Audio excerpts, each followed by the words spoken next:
معزز و محترم حاضرین، سامعین اور ناظرین، الحمدللہ رمضان المبارک کا بابرکت مہینہ شروع ہو چکا ہے، اور اس ماہ مبارک کو قرآن کریم کے ساتھ خصوصی نسبت ہے، شہر رمضان الذی انزل فیہ القرآن۔ تو لہٰذا انسان کو اپنی استطاعت کے مطابق، بلکہ اپنی استطاعت سے بڑھ کر اپنی مصروفیات کو جو دیگر ہیں ان کو مختصر کرتے ہوئے اس ماہ مبارک میں اکثر حصہ جو ہے وہ قرآن کریم کو پڑھنے، سمجھنے اور ظاہر اس پر عمل کرنے کے حوالے کرنا چاہیے۔ یہ پریکٹس کا مہینہ ہے، یہ تربیت کا مہینہ ہے، قرآن کریم سے دوستی اور ربط قائم کرنے کا مہینہ ہے، اور قرآن سے ربط جو ہے وہ خود قرآن عطا فرمانے والے رب سے ربط ہے، اور اس پیارے سینے والے سے جس کے قلب اطہر پر قرآن کریم اترا ہے، ان کی ذات گرامی سے یہ تعلق اور ربط مضبوط کرنے کا ذریعہ ہے۔ دعا ہے کہ رب کائنات ہمیں اس ماہ مبارک کے اور اس کلام مجید کے جو تقاضے ہیں، آداب ہیں، حقوق ہیں، اللہ تعالیٰ پورے کرنے کی توفیق عطا فرمائے۔ اس سے پہلے ہم تراویح کا خلاصہ جو ہے اس دن جو بھی ہم تلاوت کرتے تھے اس کا خلاصہ سمجھنے کی کوشش کرتے ہر سال، اور خصوصاً پچھلے سال اس کی ریکارڈنگ بھی ہوئی ہے، اور اس سال میرا خیال تھا کہ ہم علوم قرآن پر جو ہے کچھ دروس جب تک اللہ تعالیٰ توفیق دے، اور کوشش ہے کہ یہ آخر رمضان تک جب تک تراویح مکمل نہیں ہوتی تو یہ 24-25 دن میں انشاءاللہ ہماری تھرو آؤٹ جو انشاءاللہ دروس ہیں یہ علوم القرآن پر ہوں گے۔ اور آج کی گفتگو اسی حوالے سے تعارفی ہے اور تمہیدی گفتگو ہے کہ علوم القرآن کیا چیز ہے۔ قرآن کریم کے معنی و معرف یا قرآن کریم کا معنی ترجمہ سمجھنا، ظاہر ہے وہ قرآن کریم کا پہلا مقصد ہے، جو کہ وہ ھدی للمتقین ہے، ھدی للناس ہے، ہدایت ہے لوگوں کے لیے، ہدایت ہے تقوی والوں کے لیے۔ تو قرآن کریم کو سمجھنے کے لیے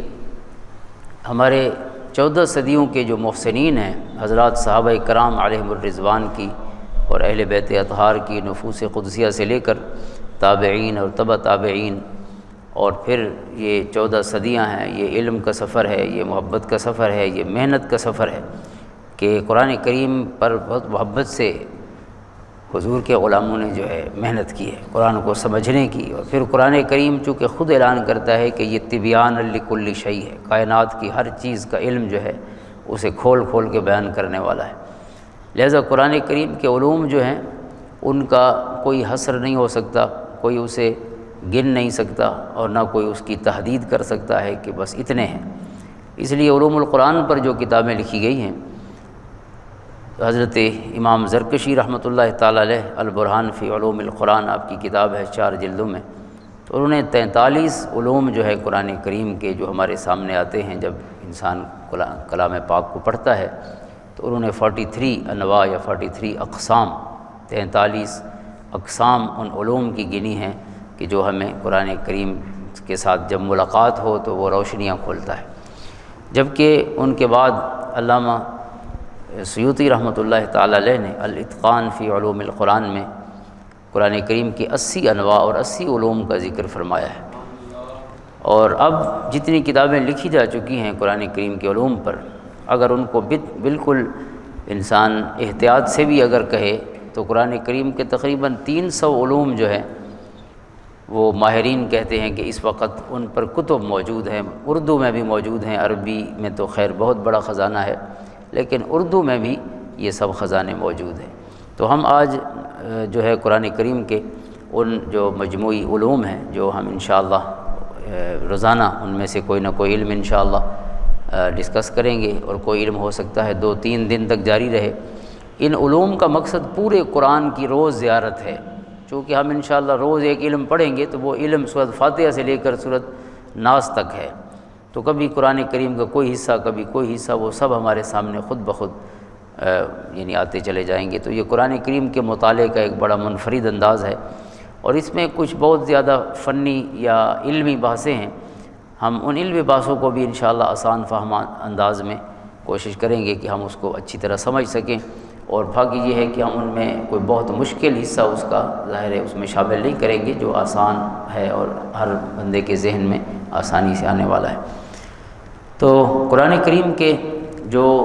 یہ علوم ہیں، ان میں سے سب سے پہلا علم جو ہے وہ بالکل سمپل سا ہے کہ وہ قرآن کے تعارف پر مشتمل ہے کہ قرآن ہے کیا۔ تو قرآن کریم کا تعارف جو ہے وہ کئی حوالوں سے ہے کہ قرآن کریم میں کتنی صورتیں ہیں، 114 صورتیں ہیں قرآن کریم میں، اور 114 دفعہ ہی قرآن کریم میں بسم اللہ الرحمن الرحیم کا لفظ ہے۔ ایک جگہ ایک سورہ مبارکہ سورۃ براءہ میں اگر نہیں ہے تو پھر ایک سورت میں 2 دفعہ ہے سورۃ نمل میں، تو اس کی تعداد بھی 114 بنتی ہے۔ اسی طرح کل آیتوں کی تعداد کتنی ہے قرآن کریم میں، تو عموماً تو کہا جاتا ہے 6666، لیکن اصل یہ تعداد جو اب آیتیں ہمارے سامنے قرآن کریم موجود ہے یہ 6232 آیتیں ہیں۔ یعنی آپ ایک ایک سورت کو اگر گنتے چلے جائیں، ایک ایک سورت کی آیتیں چونکہ سب لکھا ہوا ہے، لیکن صحابہ کرام علیہم الرضوان میں یا پھر تابعین میں تعداد میں تھوڑا سا اختلاف رہا ہے۔ 6200 تک کوئی اختلاف نہیں، لیکن 6200 سے اوپر اختلاف ہے، یعنی 6200 سب کے نزدیک ہے، کسی کے نزدیک کچھ زیادہ ہے۔ اس کی وجہ یہ ہے کہ آقا کریم علیہ الصلوۃ والسلام جب قرآن کریم کی تلاوت فرماتے تھے تو حضور علیہ الصلوۃ والسلام جہاں رکتے تھے تو کوئی صحابی اسی جگہ کو آیت کا اختتام سمجھتے، اور کچھ چونکہ موضوع آگے جا رہا ہوتا تو اس لیے وہ اختتام یعنی حضور نے سانس لیا ہے وہ سمجھتے، لہذا آیت یہاں ختم نہیں ہوئی بلکہ حضور سانس لینے کے لیے رکے ہیں، کیونکہ موضوع آگے جا رہا ہے تو اس لیے وہ 2 آیتوں کو ایک سمجھتے اور کوئی اسے 2 پڑھتے۔ اور جو صحابی حضور علیہ الصلوۃ والسلام کے چونکہ ہر رمضان میں حضور پورا قرآن سناتے بھی تھے اور سنتے بھی تھے اپنے غلاموں سے، اور آخری رمضان میں آپ نے 2 دفعہ سنایا بھی اور 2 دفعہ سنا بھی 10 ہجری میں، تو اس دوران حضور کے جو وقف تھے انہی اوقاف کی وجہ سے، حضور کے وقوف کی وجہ سے کہ آپ نے جو وقف فرمائے ہیں اسی وجہ سے کسی صحابی نے آیتوں کی زیادہ تعداد اور کسی نے کم کی ہے۔ یعنی یہ نہیں کہ کوئی آیت زیادہ ہو یا کم ہو، کوئی ایک آیت مثلا کسی صحابی کے نزدیک ایک ہے تو باقی نے اس کو 3 آیتیں گنائیں کہ یہ فلاں جگہ بھی حضور نے وقف فرمایا لہٰذا وہاں تک یہ ختم ہو گئی، پھر آگے وقف فرمایا، تو اس وجہ سے بہرحال ہمارے پاس اس وقت جو متفق علیہ ہے پوری دنیا میں، یعنی پاکستان اور پورا عرب اور پورا ایشیا اور ایران سمیت کوئی قرآن اس کے علاوہ نہیں چھپتا کہ جس میں 6232 جو ہے وہ آیات کی تعداد نہ ہو۔ تو یہ قرآن کریم اس وقت جو ہمارے سامنے ہے اس میں آیتوں کی تعداد یہ ہے۔ اور پھر اس کے ساتھ ساتھ جو قرآن کریم کا تعارف ہے اس میں قرآن کریم کی منازل ہیں آپ کے سامنے ہیں، 7 منزلیں قرآن کریم کی، تو 6236 یہ جو آیتوں کی تعداد ہے 6236 ہے، 32 نہیں، 6236، اور جو صورتیں ہیں وہ 114 ہیں، اور جو پارے ہیں 30 ہیں، اور جو منازل ہیں منزلیں ہیں وہ 7 ہیں، جس کو فمی بے شوق کہتے ہیں۔ فمی یعنی پہلی منزل جو ہے وہ سورۃ فاتحہ سے شروع ہوتی ہے، اس کی فمی، پھر میم سے یعنی مائدہ سے دوسری منزل، اور پھر یا سورۃ یونس سے تیسری منزل شروع ہوتی ہے، اور با سورۃ بنی اسرائیل سے چوتھی منزل شروع ہوتی ہے، اور شوق شین شعراء یعنی 19ویں پارے کی صورت سے شعراء سے جو ہے یہ 5ویں منزل شروع ہوتی ہے، اور واو والصافات اس سے 6ٹھی منزل شروع ہوتی ہے، اور قاف والقرآن المجید 26ویں پارے کے آخر میں ہے۔ اس سورہ مبارکہ سے آخر تک یہ قرآن کریم کی 7ویں منزل ہے۔ اور پھر قرآن کریم کی جو صورتوں کا حجم ہے آیات کی تعداد کے لحاظ سے، اس میں بھی قرآن کریم کی صورتوں کو تقسیم کیا گیا ہے، تو اس حساب سے قرآن کریم کی کہ 4 یعنی جو ہیں وہ جوڑے بنتے ہیں، یوں سمجھ لیں۔ پہلا ہے طوال، پھر ہے معین، پھر ہے مثانی، اور پھر ہے مفصل۔ معین پہلے ہے طوال یعنی لمبی صورتیں، تو لمبی صورتیں جو ہیں یہ شروع والی سورۃ بقرہ سے لے کر سورۃ توبہ تک، یہ 2 منزلیں ہیں، جو منازل ہم نے پہلے 7 منزلیں گنی ہیں، تو 2 منزلیں جو ہیں وہ طوال ہیں، لمبی صورتیں ہیں، ان کی تعداد 200 کے لگ بھگ ہے آیتوں کی، کچھ تھوڑا کم یا تھوڑا زیادہ، 200 کے لگ بھگ ان صورتوں کی آیتیں ہیں۔ اور پھر معین مئتن سے ہے، 100 کو کہتے ہیں، اور معین یعنی 100 آیتوں والی صورتیں۔ سورۃ توبہ جو 10ویں پارے میں ہے، اس کے بعد سورۃ یونس شروع ہوتی ہے، تو سورۃ یونس سے لے کر سورۃ فرقان تک اس میں بھی 2 منزلیں ہیں، یعنی جو منزلیں پہلے میں نے ذکر کی ہیں، 2 منزلیں قرآن کریم کے نیچے ہر صفحے کے منزل لکھا ہوتا ہے، پہلی منزل، دوسری منزل، تیسری منزل، تو 2 منزلیں پھر 100 آیتوں والی ہیں۔ پہلی 2 منزلیں 200 آیتوں والی، اسے طوال کہتے ہیں ان سب 2 منزلوں کو۔ پھر 2 منزلیں جو ہیں وہ 100 آیتوں والی صورتوں پر مشتمل ہیں، تو وہ مئین ہیں، مئتن سے مئین 100 والی، اور مثانی دوہریت بار بار دہرائی جانے والی صورتیں، یہ صورت شعراء سے صورت فتح تک یہ بھی 2 منزلیں ہیں، یعنی 7 منزلوں میں سے 2 منزلیں جو ہیں صورتوں کی سائز کے حساب سے، تعداد کی جو آیتوں کی تعداد ہے اس لحاظ سے ان کو اکٹھا کیا۔ تو مثانی جو ہیں یہ صورت شعراء سے صورت فتح تک، اور آخری منزل جو صورت قاف سے شروع ہوتی ہے لیکن صورتوں کی جو آیتوں کی تعداد ہے اس لحاظ سے یہ اس سے ایک صورت پہلے شروع ہوتی ہے، صورت حجرات سے۔ صورت حجرات سے آخر تک جو ہے یہ ایک منزل ہے، اس کو مفصل کہتے ہیں۔ تو اس طرح یہ آیتوں کی تعداد کے لحاظ سے صورتوں کے 4 گویا گروہ ہو گئے، طوال، مہین، مثانی اور مفصل، اور منزلوں کے لحاظ سے 7 ہو گئے۔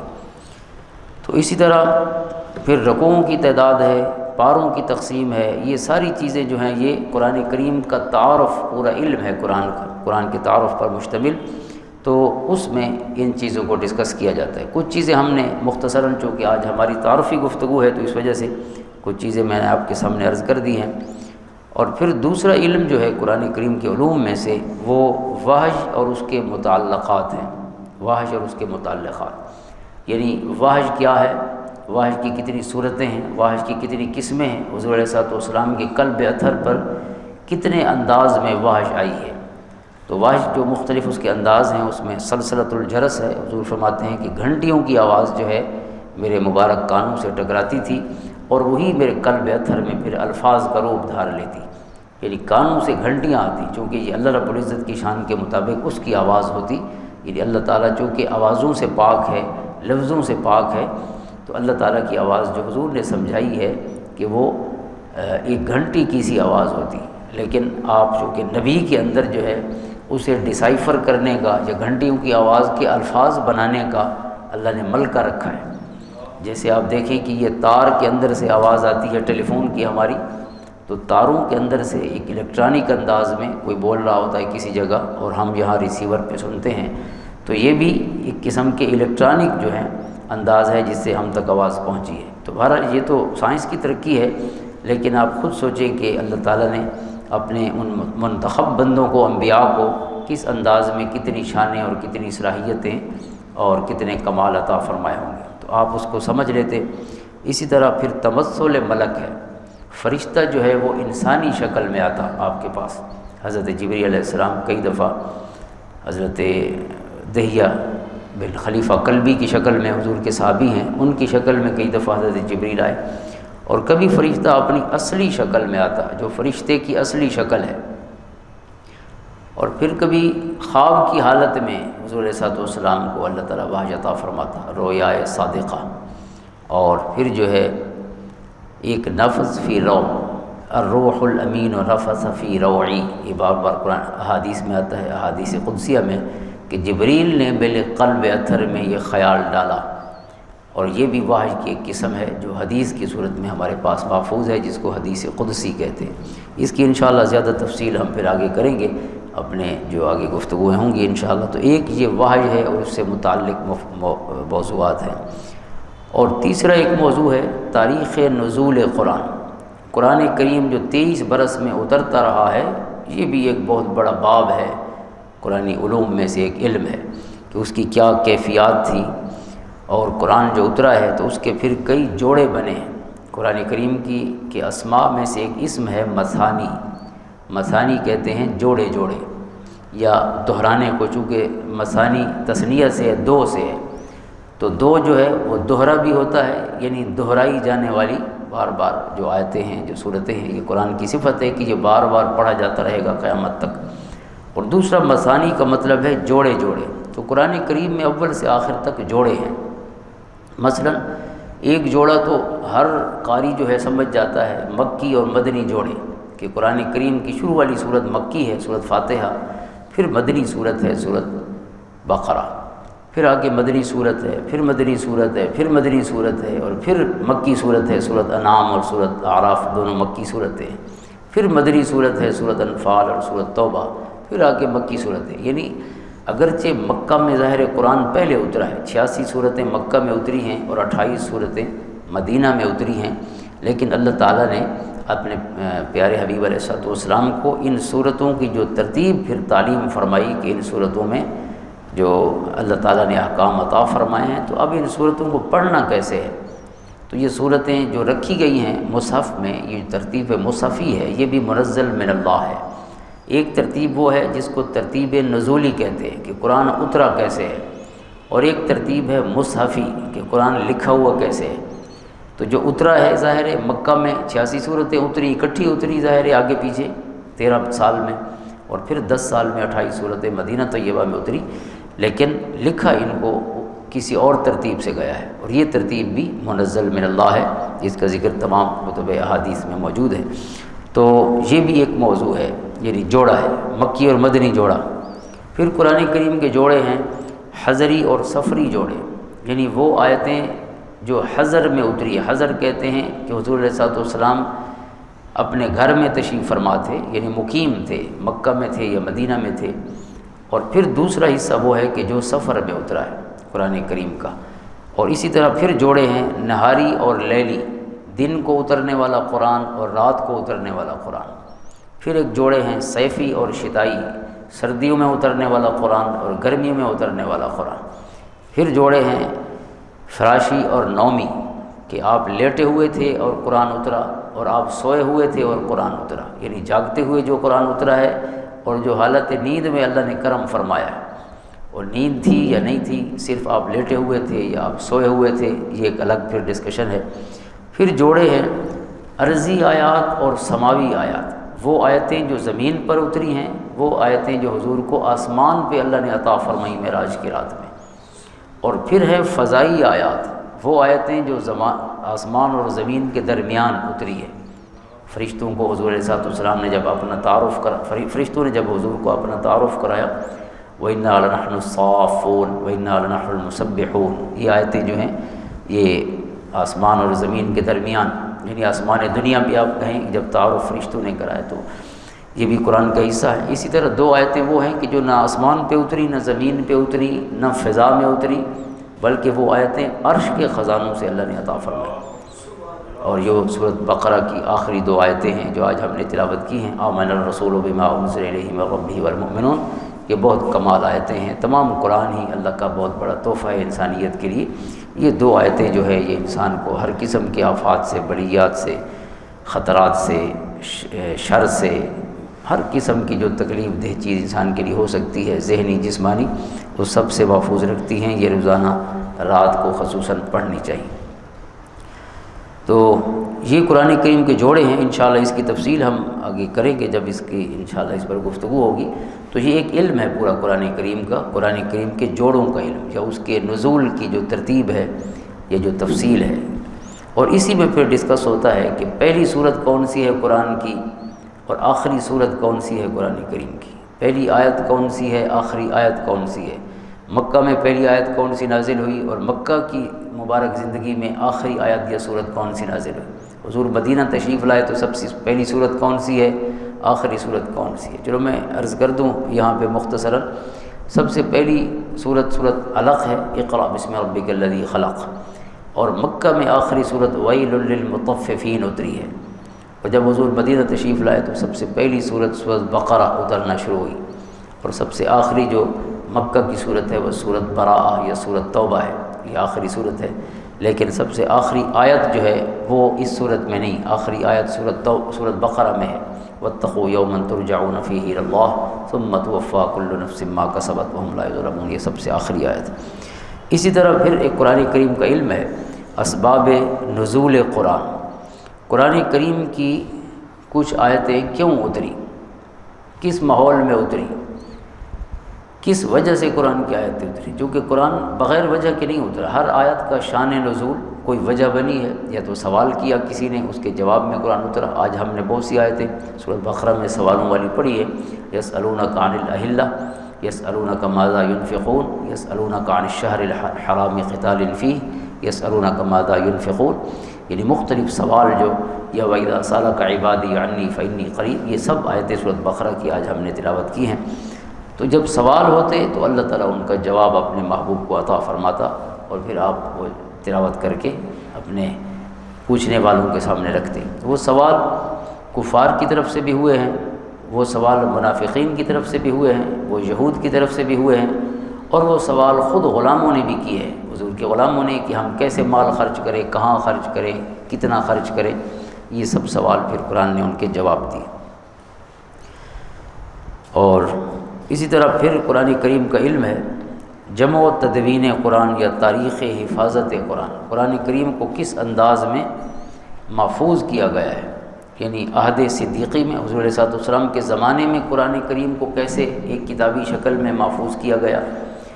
اور کیونکہ قرآن خود الکتاب قرآن کا نام ہے، کتاب وہی ہوتی ہے جو لکھی ہوئی ہو، اور کتاب وہی ہوتی ہے جو ترتیب سے ہو شروع سے آخر تک، یہ نہیں کہ اس کا کوئی حصہ کہاں پڑھا ہو کوئی کہاں پڑھا ہو۔ تو اس لیے حضور علیہ السلام کے زمانے میں بھی مکمل مرتب کتاب تھی، ذالک الکتاب لا ریب فیہ۔ الکتاب کا مطلب یہ ہے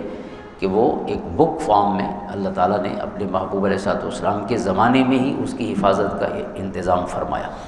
اور پھر عہد صدیقی میں جو قرآن کریم کو جمع کیا گیا اس کی کیفیت کیا تھی، وہ بھی اس علم میں پھر ڈسکس ہوتا ہے۔ حضرت عثمان غنی رضی اللہ عنہ کے دور میں قرآن کریم کی کیا خدمت ہوئی، اور پھر سیدنا علی المرتضیٰ رضی اللہ تعالیٰ عنہ نے قرآن کریم کی کیا خدمت سر انجام دی، کہ آپ نے قرآن کریم کے جو اعراب ہیں، جو نقطے ہیں، حضرت علی المرتضیٰ نے ابو الاسود الدؤلی جو مخدرم ہے، مخدرمین میں سے ہے، مخدرم کہتے ہیں کہ جس نے حضور علیہ السلام کی حیات ظاہری میں کلمہ پڑھا ہو لیکن حضور کی زیارت نہ کی ہو، کلمہ حضور کی حیات ظاہری میں ہی پڑھا ہو، اس کو تابعی نہیں کہتے، اس کو مخدرم کہتے۔ اور 42 مخدرمین ہیں جن کا ذکر کتب سیر میں موجود ہے، 42 کے قریب مخدرمین کا۔ حضرت اویس قرنی بھی مخدرم تھے، تابعی نہیں تھے، مخدرم، مخدرم میم خا ضاد را اور میم، مخدرم، مخدرمین۔ تو حضرت ابو الاسود جو ہے یہ بھی مخدرم تھے، حضرت علی کرم اللہ وجہ الکریم نے انہیں حکم فرمایا تھا، اور انہوں نے قرآن کریم کے نقطے بھی لگائے۔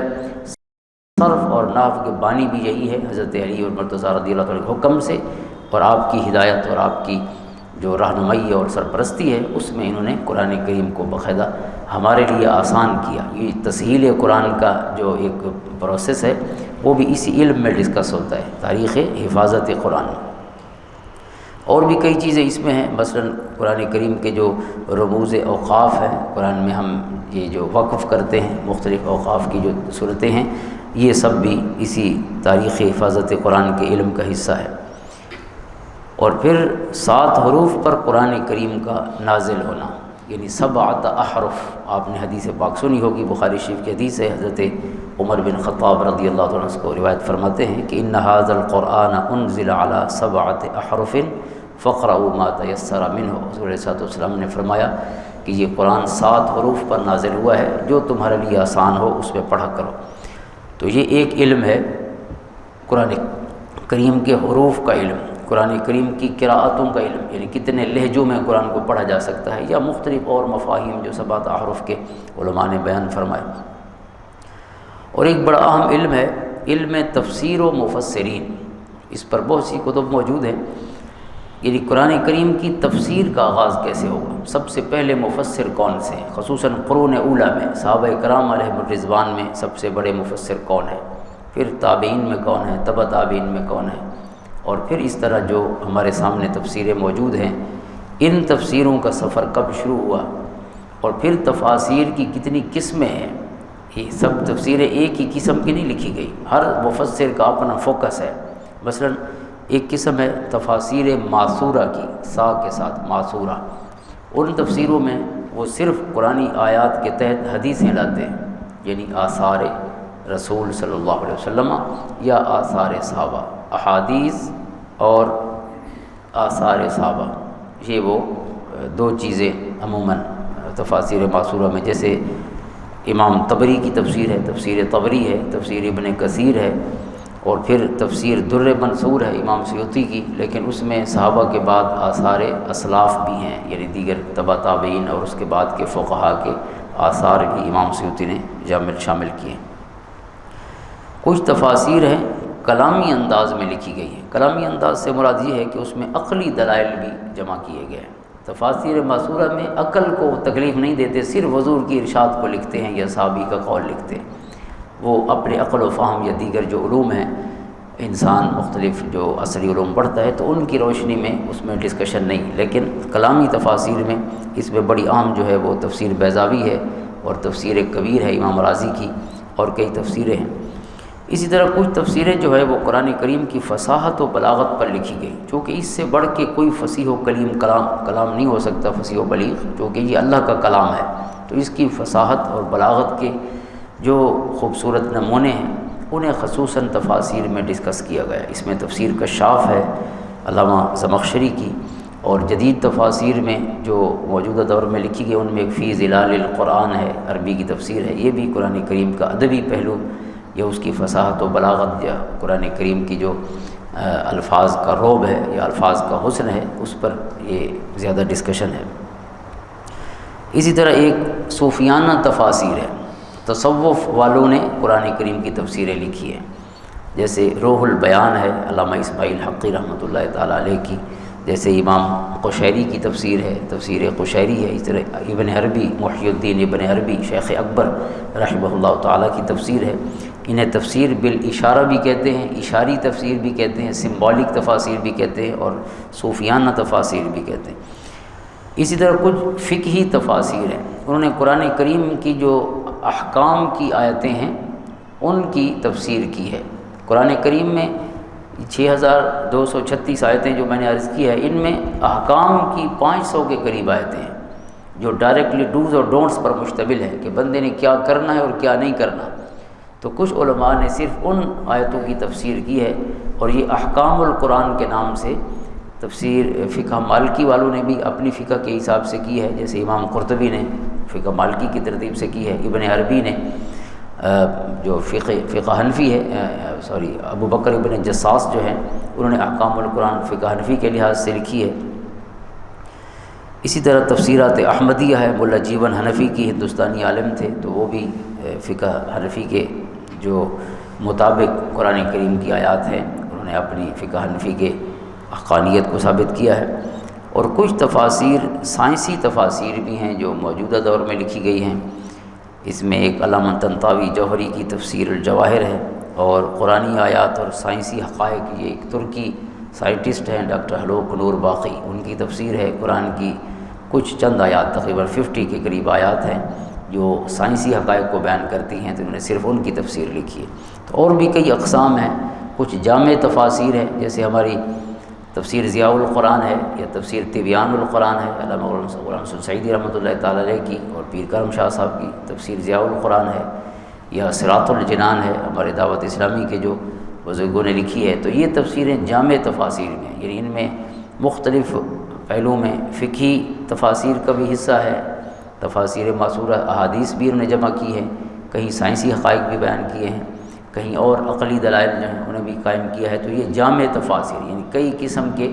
جو انداز ہیں تفسیروں کے وہ ان میں جمع ہیں۔ اسی طرح ایک علم ہے تفسیروں کا علوم القرآن میں سے، وہ فضائل قرآن کا علم ہے، یعنی قرآن کریم کے جو فضائل احادیث میں بیان کیے گئے ہیں، قرآن کی مختلف صورتوں کے فضائل، قرآن کریم کی مختلف آیتوں کے فضائل۔ تو انشاءاللہ اس کو بھی ہم تفصیل سے پھر دیکھیں گے آگے، چونکہ یہ بڑا اہم ہے کہ انسان کو ان آیات سے ربط رکھنا چاہیے۔ جیسے میں نے عرض کیا ہے پہلے، سورۃ بقرہ کی آخری 2 آیتیں یا آیت الکرسی جو ہے، آپ سب جانتے ہیں کہ آقا کریم علیہ السلام کا ارشاد ہے کہ جو ہر نماز، فرض نماز کے بعد اس کو پڑھتا ہے، اسے موت کے علاوہ کوئی چیز جنت میں جانے سے نہیں روک سکتی۔ تو اس لیے ان آیات کو انسان کو ورد بنانا چاہیے۔ دوسرا حضور نے فرمایا کہ جو آیت الکرسی پڑھ لیتا ہے نماز کے بعد، وہ اگلی نماز تک اللہ کی حفاظت میں رہتا ہے۔ تو اسی طرح اور مختلف آیتیں اور صورتیں جو ہیں ان کے فضائل حدیث میں بیان ہوئے ہیں۔ تو یہ پورا علم ہے قرآن کریم کے علوم میں سے۔ اور ایک علم ہے اعجاز القرآن، قرآن کریم کی معجزاتی شان۔ یہ ایک معجزہ ہے، زندہ معجزہ آقا کریم علیہ السلام کا، اور یہ قیامت تک جو ہے محفوظ ہے الحمدللہ۔ اور یہ امت مسلمہ کی ایک انفرادیت ہے کہ کسی امت کے پاس اپنے نبی کا کوئی معجزہ موجود نہیں، یعنی حضرت عیسیٰ علیہ السلام کو ماننے والے بھی موجود ہیں، 3.5 ارب کے قریب لوگ، حضرت موسیٰ علیہ السلام سے وابستہ یہود بھی موجود ہیں، لیکن یہ شرف الحمدللہ صرف مسلمانوں کو حاصل ہے کہ ان کے پاس ان کے نبی کا دیا ہوا معجزہ موجود ہے، کیونکہ ہر نبی کا معجزہ اس کی حیات ظاہری میں ظاہر ہو سکتا تھا، اس کے وصال کے بعد کوئی معجزہ نہیں رہا، لیکن حضور علیہ الصلوۃ والسلام کا یہ معجزہ قیامت تک ہے۔ اس وجہ سے معجزہ ہے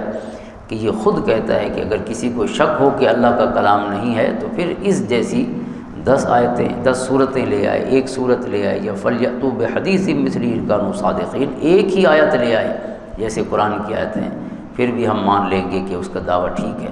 لیکن قرآن کا یہ بھی اعلان ہے کہ لا یأتون بمثلہ ولو کان بعضهم لبعض ظہیرا، سارے جن و انس اکٹھے بھی ہو جائے تو قرآن کی مثال نہیں لا سکتے۔ تو یہ جو قرآن کریم کی معجزاتی شان ہے، پھر قرآن نے کئی پیشن گوئیاں فرمائیں جو صحیح ثابت ہوئیں، قرآن کی آیتوں میں موجود ہیں، تو یہ ساری ڈسکشن جو ہے یہ پھر اس اعجاز قرآن کے تحت ہوتی ہے۔ پھر تدوین علوم القرآن عہد بعد، یہ خود علوم القرآن جو ہیں یہ 14 صدیوں میں کس طرح یہ تدریجاً مرتب ہوتے رہے ہیں۔ مختلف کتب تفاسیر میں جو کچھ محققین نے صرف علوم پر کتابیں لکھی ہیں، تو اس پورے مطالعے کا نام جو ہے یہ بھی تدوین علوم القرآن، یہ پورا علم ہے۔ اور پھر ایک علم ہے قرآن کا مضامین قرآن، قرآن کریم نے کس کس موضوع پر گفتگو فرمائی ہے۔ پورے قرآن کریم میں ہمیں جو موضوعات ملتے ہیں تو وہ کون کون سے ہیں، تو میں مختصراً یہ چند موضوعات عرض کر دیتا ہوں جو حضرت شاہ ولی اللہ محدث دہلوی نے ارشاد فرمایا کہ قرآن کریم علوم پنجگانہ پر مشتمل ہے۔ 5 علوم ہیں۔ ایک علم الاحکام ہے جس کا پہلے ذکر ہوا کہ قرآن کریم نے ڈوز اور ڈونٹس، عبادات بھی اس میں ہیں، معاملات بھی اس میں، کیسے جینا ہے، کیسے اپنے رب کی عبادت کرنی ہے، یہ تمام علم الاحکام اس کو کہتے ہیں۔ پھر ہے علم الجدل یا علم المجادلہ یا علم المخاصمہ، اللہ تعالیٰ نے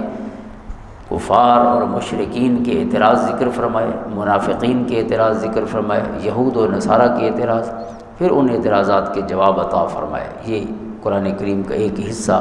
ان آیتوں اور موضوعات پر مشتمل ہے۔ پھر ایک علم ہے علم تذکیر بآلاء اللہ، اللہ نے اپنی نعمتیں یاد دلائی ہیں بندے کو کہ کون کون سا اللہ کا کرم ہے حضرت انسان پر، یہ ایک علم ہے۔ پھر علم ہے علم تذکیر بایام اللہ، اللہ نے پہلے لوگوں کے تذکرے اور واقعات بیان فرمائے، پہلی امتوں کا ذکر ہے اور پہلے انبیاء کرام علیہم السلام کا ذکر خیر ہے، ان کے ماننے والوں کا ذکر ہے، نہ ماننے والوں کا ذکر ہے، یہ تمام جو ہے یہ ایک حصہ ہے قرآن کریم کے علم۔ اور پھر قرآن کریم کا علم ہے 5واں جو شاہ ولی اللہ محدث دہلوی فرماتے ہیں علم تذکیر بالموت وما بعد الموت، موت اور موت کے بعد کا جو عالم ہے، یہ جو احوال ہیں انسان کے ساتھ پیش آنے والے، ان کو بھی قرآن کریم کے ایک بہت بڑے حصے نے بیان کیا۔ یہ تمام علوم مکی مدنی سب صورتوں میں پھیلے ہوئے ہیں، تو یہ قرآن کریم کے ان علوم کو ڈسکس کرنا یہ اس علم کے تحت مضامین قرآن کے تحت پھر اسے ڈسکس کیا جاتا ہے۔ اسی طرح ایک جدید دور کا علم ہے مستشرقین اور مطالعہ قرآن، یعنی مستشرقین سے مراد ہے انگریز بھی ہیں اس میں، امریکنز بھی ہیں اس میں، جرمن اسکالرز بھی ہیں، دیگر رشین اسکالرز بھی ہیں جنہوں نے قرآن پر کوئی اعتراض کیے ہیں، ان کے اعتراضات کے جواب پر مشتمل جو ہے یہ ایک بہت بڑا حصہ ہے جو ہمارے جدید محققین نے اس کو لکھا ہے کہ انہوں نے جو انگریزوں کے اعتراض تھے، جدید اسکالرز کے اعتراض تھے قرآن پر یا علوم قرآن پر، تو ان کے جواب دیے ہیں۔ تو یہ جواب دینے کا علم جو ہے یہ پورا علوم القرآن کا ایک علم بن گیا ہے، مستشرقین اور مطالعہ قرآن، یعنی قرآن اور علوم القرآن پر مستشرقین کے اعتراض اور ان کے جوابات۔ تو یہ آج ہم نے مختصراً صرف چند علوم کا ذکر کیا ہے کہ جو انشاءاللہ ہم ڈسکس کریں گے، لیکن اس میں بہت سی چیزیں رہ گئی ہیں، ظاہر ہے کہ ہم نے موٹی موٹی چند چیزیں عرض کی ہیں۔ مقطعات قرآن، حروف مقطعات جو ہیں یہ پورا علم ہے، الف لام میم اور حا میم، الف لام را، مختلف جو 29 صورتوں کے شروع میں کتنے جو ہے حروف ہیں اللہ تعالیٰ نے بطور مقطعات یا ایبریویشنز کے بیان کی ہیں۔ اسی طرح قرآن کریم کی مثالیں، امثال القرآن ایک علم ہے، اللہ نے کس انداز میں مثالیں دے کر باتیں سمجھائی ہیں اور اللہ نے کون سی چیزوں کی مثالیں دی ہیں، یعنی اس علم میں ڈسکس ہوتا ہے، اور اس چیز کی مثال اللہ نے کیوں دی ہے، یعنی اللہ تعالیٰ کسی چیز کا محتاج نہیں، لیکن وہ زمین کی مثالیں دیتا ہے، آسمان سے اترنے پانی کی مثالیں دیتا ہے مختلف۔ اسی طرح قرآن کا ایک علم ہے اقسام القرآن، قرآن کریم کی قسمیں۔ اب اللہ تعالیٰ کو قسمیں اٹھانے کی ضرورت نہیں ہے، لیکن اس نے کیوں اٹھائی ہے، اور پھر وہ اپنی مخلوق کی قسمیں اٹھاتا ہے، سورج کی قسم اور چاند کی قسم، یہ تو سب اللہ کی مخلوق ہے، تو ان کی جو حکمتیں ہیں پھر وہ بیان کی گئی ہیں اس علم میں۔ اسی طرح قصص القرآن ایک پورا علم ہے، قرآن کریم کے بیان فرمودہ قصے، تو وہ الگ سے ایک علم کی حیثیت رکھتا ہے۔ تو انشاءاللہ ہم ان میں سے اللہ تعالیٰ توفیق عطا فرمائے تو اس کے کرم سے اور فضل سے انہی علوم کو اس پورے مہینے میں انشاءاللہ پڑھتے رہیں گے، اس امید سے کہ اللہ تعالیٰ ہمارے سینے قرآن کریم کے فہم کے لیے کشادہ فرمائے۔ علوم القرآن کا ایک فائدہ یہ ہوتا ہے کہ انسان قرآن کریم کو مجموعی انداز میں سمجھتا ہے، یعنی ویسے ہم قرآن کو سمجھتے ہیں تو آیتیں آیتیں کر کے سمجھتے ہیں، قرآن ایک آرگینک ہول کی صورت میں، ایک مکمل کتاب اور میسج کی صورت میں ہمارے سامنے نہیں آتا، لیکن جب اس انداز میں دیکھتے ہیں تو ہر علم میں ہم اول سے لے کر آخر تک پورے قرآن کا مطالعہ کرتے ہیں، تو اس وجہ سے قرآن کریم ایک ایز اے ہول اور زیادہ مکمل فارم میں انسان کی آنکھوں کے سامنے اور ذہن کے سامنے جو ہے منکشف ہوتا ہے۔ تو اللہ تعالیٰ ہمارے سینے اس نور کے لیے کشادہ فرمائے، اللہ تعالیٰ ہمیشہ قرآن کی محبت میں زندگی اور موت عطا فرمائے، خصوصاً اس ماہ مبارک میں اللہ تعالیٰ اپنا زیادہ سے زیادہ وقت جو ہے وہ قرآن کے حوالے کرنے کی توفیق عطا فرمائے۔ اللہم صلی علی محمد وعلی آل محمد مبارک وسلم۔